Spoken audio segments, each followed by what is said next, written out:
Hey there, welcome back to my channel Road to Library where we learn English with fun. For those who are new to the channel, please go and subscribe to it and press the bell icon so that you can get the notification whenever I come online. So you all must have got to know by looking at the board that today's topic is phrasal verb. What are phrasal verbs? We'll see the examples and the definition, everything. So are you all ready for the takeoff? Fasten your seat belts and stick your eyes at the window and near your phone screens.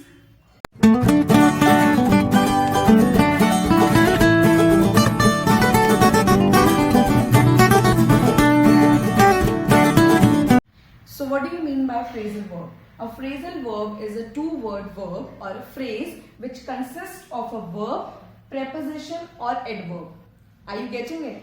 It is a two-word verb or a phrase. जैसा कि ये word बता रहा है phrasal verb, तो ये क्या होंगे? Phrases. So it is a phrase or a two-word verb which consists of a verb or a plus a preposition or a adverb. Verb या तो preposition के साथ blend होगा या फिर एक adverb के साथ, and that will make what? Phrasal verb. That will make a phrasal verb. It will be more clear when we will see the examples. So what happens when we make a phrasal verb? What happens when we make a phrase with a verb plus preposition or adverb? The meanings of the words individually changes.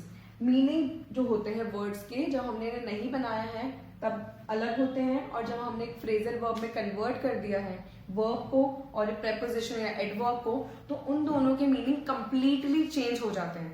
For example हमने अभी ने join नहीं किया है, तो look का मतलब देखना होता है to see, after का मतलब होता है बाद में. लेकिन जब हम इन्हें combine कर देंगे and when we'll make a phrasal verb, so the meaning of look after will change completely. When you use them together, it will completely change. The meaning will change completely. Look after का मतलब हो जाएगा to take care. किसी का ध्यान रखना, that is look after.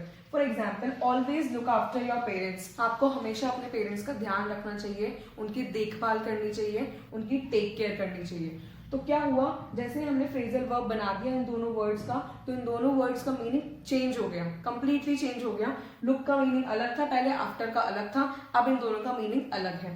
ठीक है, look after when you are using them as a phrasal verb together, so the meaning will be to take care, किसी की देखभाल करना या फिर ध्यान करना, ध्यान रखना. Always look after your parents. आपको अपने parents का हमेशा ध्यान रखना चाहिए. You should always look after them.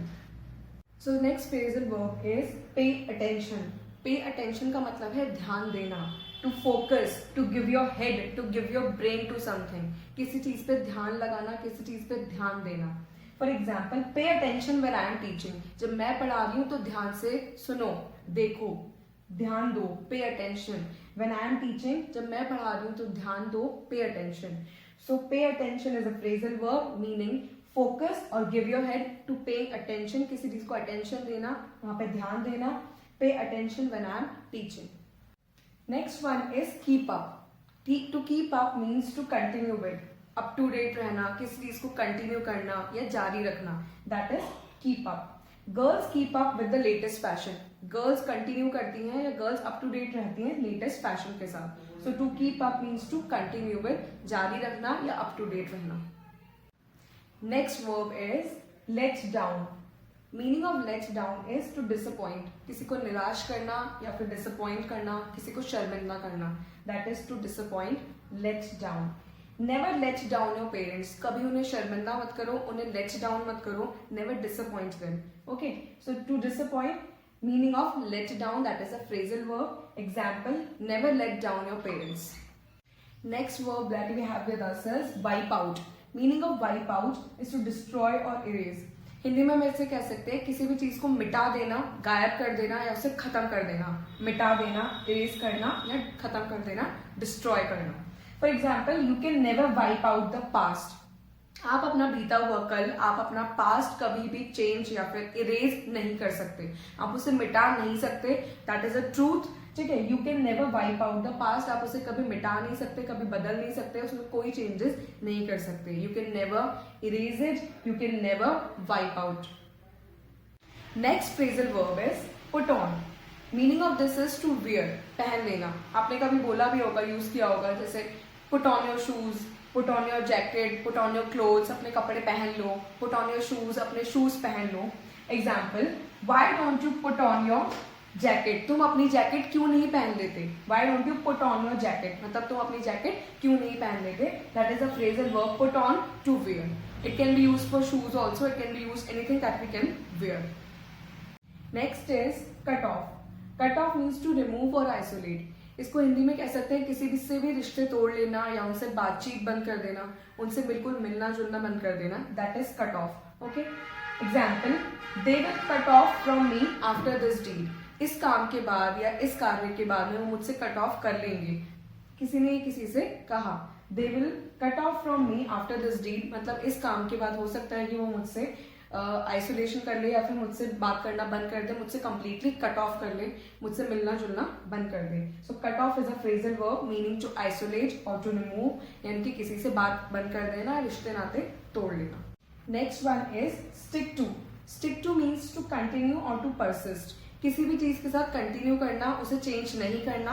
अगर हमने कोई डिसीजन सपोज पहले ले लिया है तो उसको चेंज ना करना, तो उससे स्टिक रहना, यानी कि उसको चेंज ना करना, उसके साथ रहना, उसके साथ कंटिन्यू करना या उसके साथ परसिस्ट करना, आगे भी रहना. For example, I will stick to the old decision. जो भी मैंने डिसीजन लिया था या फिर जो भी मैंने फैसला किया था, I will stick to that, मतलब मैं उसे चेंज नहीं करूंगा, मैं उसके साथ रहना चाहूंगा, उसको कंटिन्यू करना चाहूंगा. I will stick to the old decision और I will stick to my old decision. मैं अपने पुराने डिसीजन पे ही रहूंगा, मैं उसे चेंज नहीं करूंगा. So that is stick to, the phrasal verb meaning to continue और to persist.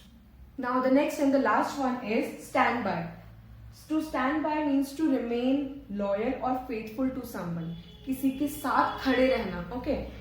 I will stand by you in every situation. No matter what, कुछ भी हो जाए, I'll stand by you. मैं तुम्हारे साथ रहूंगा. I'll be faithful to you. जो भी कंडीशन होगी, मैं तुम्हारे साथ रहूंगा, तुम्हारा साथ दूंगा.